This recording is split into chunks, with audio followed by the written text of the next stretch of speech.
Yep. The first experience I've had with somebody that close to me of dying. And Yeah. I went through that grieving process too of, like denial, like, oh, I just talked to him last week and we were doing this Yeah. podcast. Like, this can't be.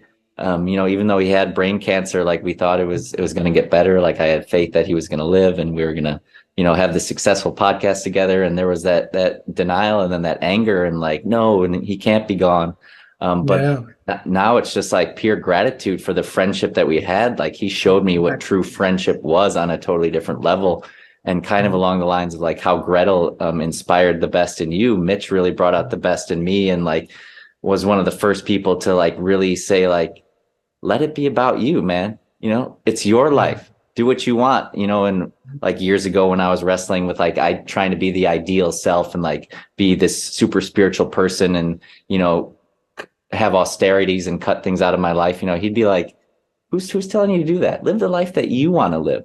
And he would Yeah. empower me to just like be free, be free, not Yeah. follow any sort of religion or any specific path, but just like follow my own intuition. And he was so amazing to work with, because I would Yeah. I would sometimes take longer to edit a podcast than we expected. And I'd be like, sorry, man, I just haven't been excited about it and I've been putting it off. And he'd be like, don't worry about it, man. If you're not lit up about it, don't bother.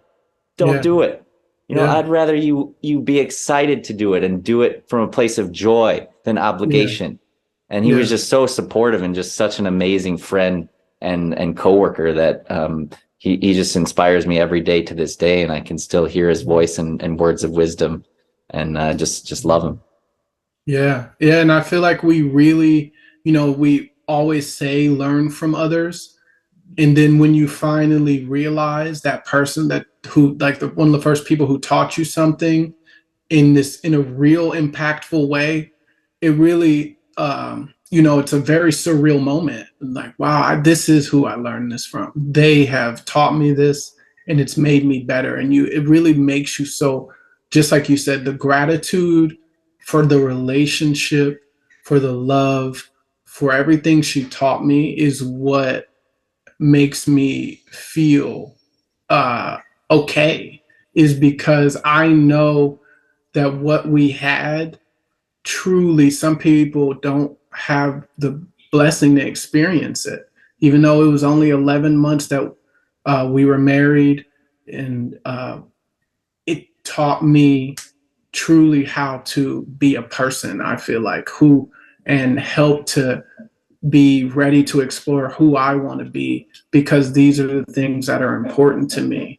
And that is what keeps me going. What motivates me is that I experienced her, that I had the honor to experience her. And I'm Mm, so grateful and appreciative.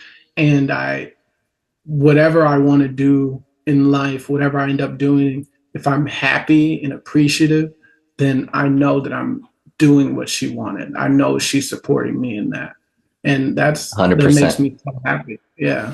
Of I love that. Thank you so much, Christian. I'm course.